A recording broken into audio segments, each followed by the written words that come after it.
নমস্কার, আমি দেবিকা মুন্নি ব্লগে তোমাদের অনেক অনেক স্বাগত জানিয়ে আমি আজকের ভিডিওটি শুরু করছি। অম্বুবাচী তিথিতে একবার হলেও অবশ্যই শ্রবণ করবেন এই মায়ের অম্বুবাচী ব্রত কথা। আশা করি শ্রোতা বন্ধুরা মায়ের এই ব্রত কথা আপনাকে সমৃদ্ধ করবে। শুরু করছি অম্বুবাচী ব্রত কথা। মহাদেবের পত্নী সতীর পিতা দক্ষ ছিলেন ব্রহ্মার মানস পুত্রগণের মধ্যে অন্যতম। স্বয়ং ব্রহ্মার সন্তান, তাই তার অহংকারও অন্য সবার থেকে একটু বেশি ছিল। দক্ষের সাথে ব্রহ্মা মন্নুর কন্যা প্রসূতির বিবাহ দেন। পত্নীকে সাথে নিয়ে খুব সুখেই দিনপাত করতে থাকেন দক্ষ।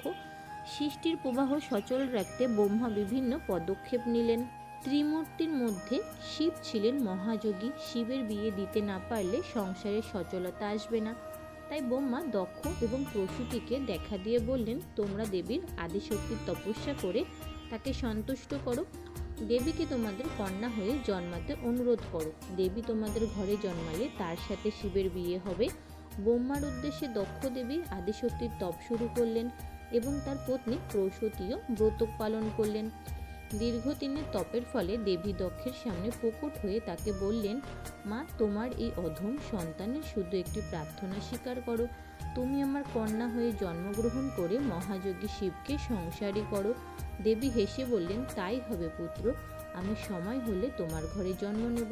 তবে তুমি যদি কোনোদিন আমায় অপমান করো, তখনই আমি দেহত্যাগ করে তোমার গৃহ থেকে বিদায় নেব। আদিশক্তির আশীর্বাদ পেয়ে দক্ষ বড়ই আনন্দিত হলেন। তারপর এক এক করে তার স্ত্রী প্রসূতি অনেকগুলি কন্যা সন্তানের জন্ম দিলেন, কিন্তু দেবী আদিশক্তি জন্মালেন না। দক্ষ এবং প্রসূতি হতাশায় নিমজ্জিত হয়ে গেলেন। শেষে দক্ষের কনিষ্ঠ কন্যা হয়ে দেবীর আগমন ঘটল। দক্ষ সেই কন্যার নাম রাখলেন সতী। সতীর আগমনে চারিদিকে ধনে ধন্য হয়ে গেল।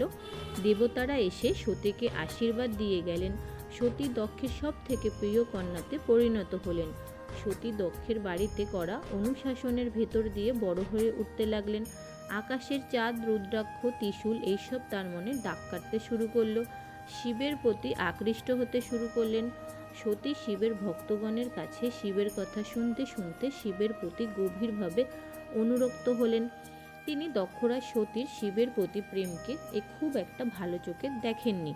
শিবের যোগী ভাব সাজসঙ্গী দক্ষ একদম পছন্দ করতেন না। শিবকে তিনি অহংকারী এবং ভণ্ড মনে করতেন। তারপর একদিন শিব যখন ব্রহ্মার পঞ্চম মস্তককে খণ্ডন করলেন, তখন থেকেই দক্ষের শিবের প্রতি আক্রোশ সপ্তমে গিয়ে ঠেকল। শিব শক্তির মিলনে আপত্তি করার কারণে ব্রহ্মা এসে দক্ষকে তার প্রথম জীবনে করা তপস্যার কথা স্মরণ করিয়ে দিয়ে বললেন যে আদিশক্তি এবং শিবের মিলন অনিবার্য। দেবতাদের কথায় দক্ষ বিয়েতে রাজি হয়ে গেলেন। মহা ধুমধামে শিব সতীর বিবাহ সম্পূর্ণ হলো। স্বয়ং ভগবান ব্রহ্মা বিয়ের পৌরোহিত্য করলেন। নন্দীর পিঠে চড়ে শিব সতী কৈলাসে ফিরে গেলেন। শিবের যোগী জীবনের সমাপ্তি ঘটে সংসারী জীবনের সূত্রপাত ঘটল। বিয়ের কিছুদিন পর ব্রহ্মা একটি যজ্ঞের আয়োজন করলেন। সেই যজ্ঞে ত্রিভুবনের সকল প্রজাতির শীর্ষস্থানীয় নেতৃবৃন্দগণকে নিমন্ত্রণ করা হলো। সবাই এলেন, সবার জন্য আসন প্রস্তুত করা হলো। প্রজাপতি দক্ষ যখন যজ্ঞস্থলে প্রবেশ করলেন, তখন ব্রহ্মা এবং শিব ব্যতীত সবাই উঠে দাঁড়িয়ে তাকে সম্মান জানালো। ব্রহ্মা ছিলেন দক্ষের পিতা তথা জগতের সৃষ্টিকর্তা, তিনি দাঁড়াবেন না, এটাই স্বাভাবিক। কিন্তু শিব তো দক্ষের মেয়ের জামাই, সেই হিসাবেও তো তার দাঁড়ানো উচিত ছিল। দক্ষ শিবের এই আচরণে প্রচণ্ড রেগে গেলেন। ব্রহ্মার সেই যজ্ঞের কিছুকাল পরে দক্ষ আরেকটি যজ্ঞের আয়োজন করলেন।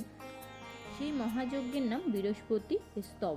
যজ্ঞ মহর্ষি ভিণ্ডর উপর তার পৌরোহিত্য করার দায়িত্ব পড়ল। ত্রিলোকের সকল জীবকে যজ্ঞে নিমন্ত্রণ করা হলো, শুধু কৈলাসে কোনো নিমন্ত্রণ পাঠানো হলো না। দেবতারা যজ্ঞে উপস্থিত হয়ে যখন জানতে পারলেন যে এই যজ্ঞ শিবহীন, তখন দক্ষের প্রতি ভয় থেকে কেউ কিছু বলতে পারলেন না। কিন্তু শিব ভক্ত ঋষি দধিজি প্রতিবাদ করলেন। তিনি দক্ষকে বললেন, দক্ষ, আপনি প্রজাপতি, আপনার এই অহংকার মানায় না। শিবই সকল শক্তির আধার, তিনি মহাকাল, তাকে ফেলে কোনো যজ্ঞ সম্পূর্ণ হলে তা হবে মহাপাপ। এর সাথে যুক্ত সবাই মহাপাপী হবে। আপনি যজ্ঞ সফল করতে চাইলে অতি সত্বর কৈলাসে খবর পাঠান। কিন্তু দক্ষরাজ দধিজির কথা অগ্রাহ্য করে তার মতেই অটল থাকলেন। দদুজি তার শিষ্যদের নিয়ে তখনই সেই যজ্ঞস্থল পরিত্যাগ করলেন। এই দিকে কৈলাসে দক্ষের যজ্ঞে যাওয়া নিয়ে শিব এবং সতীর মধ্যে বাদ বিতণ্ডা শুরু হলো। শিব বললেন, যজ্ঞের নিমন্ত্রণ যখন আসেনি তখন সেখানে কিভাবে যাওয়া যায়? শিবের এই কথায় সতী বললেন, বাবার বাড়ি যাব, এতে আমার নিমন্ত্রণ লাগবে কেন? এত বড় যজ্ঞের আয়োজন করতে গিয়ে বাবা হয়তো ভুলবশত আমাদের নিমন্ত্রণ করতে ভুলে গেছেন। চলুন না। স্বামী সতীর অনেক সাদির পর শিব তাকে যাওয়ার অনুমতি দিলেন, কিন্তু নিজে কৈলাসেই বসে থাকলেন। তিনি সতীর সাথে নন্দীকে এবং গন্ধের দলকে পাঠালেন।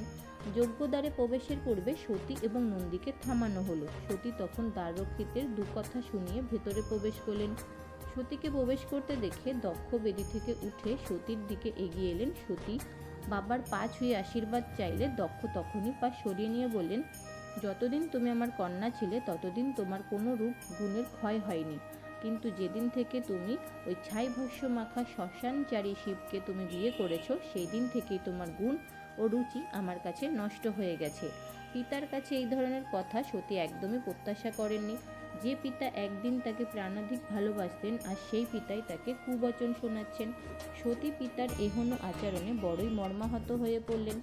দক্ষরাজ সতীকে বললেন, বিনা নিমন্ত্রণে কারো বাড়ি যাওয়া ওই শিব আর ভূতদের কর্ম।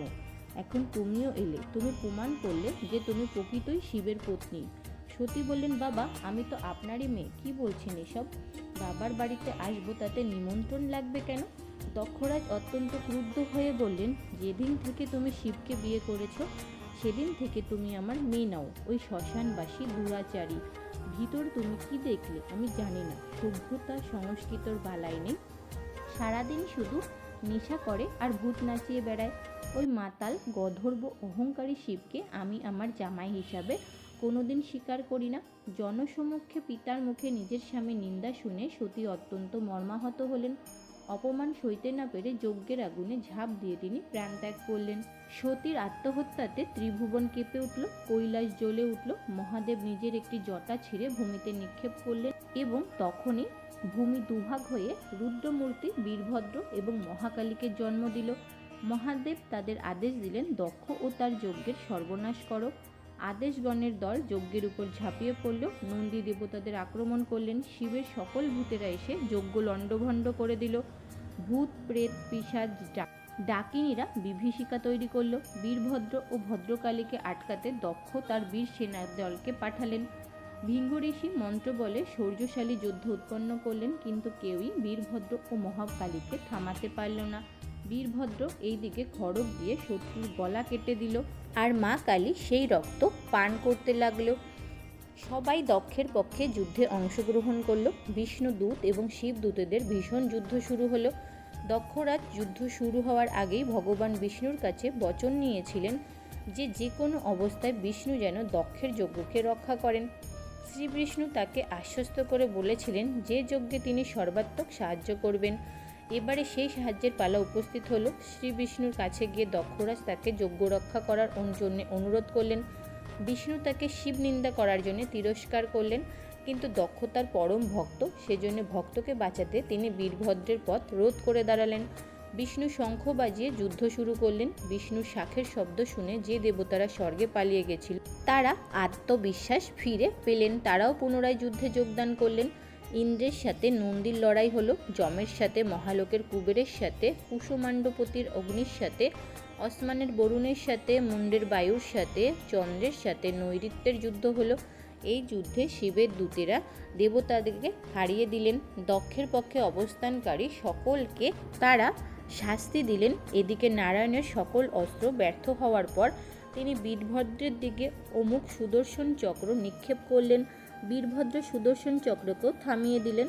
তখন আকাশ থেকে দৈববাণী হলো যে শিবের দূতেরা অপরাজয়। বিষ্ণু তখন যুদ্ধ থামিয়ে বৈকুণ্ঠে ফিরে গেলেন। শিবের দূতেরা ঋষি মুনি দেব কাউকেই রেহাই দিল না। কারো দাঁত উপড়ে ফেলা হলো, কারো চোখ উপড়ানো হলো। অবশেষে বীরভদ্র দক্ষের অন্দরমহলে প্রবেশ করলেন। তিনি দক্ষকে ধরে এনে খড়গ দিয়ে তার মাথা কেটে ফেললেন। তার কাটা মাথাটিকে অগ্নিতে নিক্ষেপ করলেন।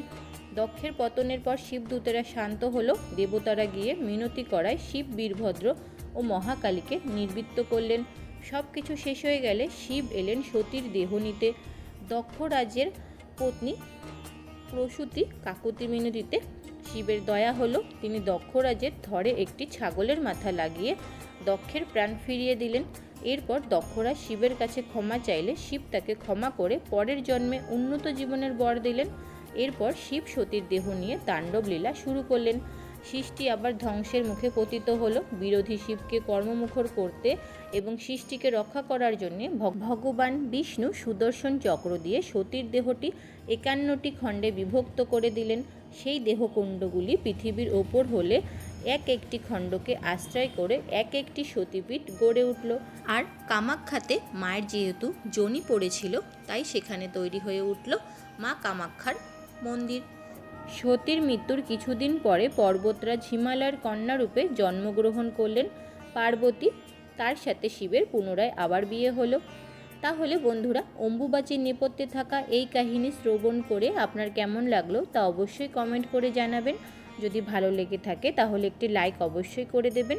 আমাদের চ্যানেলে নতুন বন্ধু হয়ে থাকলে চ্যানেলটিকে সাবস্ক্রাইব করার অনুরোধ রইল। আজকের ভিডিওটি তাহলে এই পর্যন্তই। খুব শীঘ্রই দেখা হবে নতুন একটি ভিডিও নিয়ে। আপনারা সবাই ভালো থাকবেন, সুস্থ থাকবেন। ধন্যবাদ। জয় মা কামাখ্যা দেবীর জয়।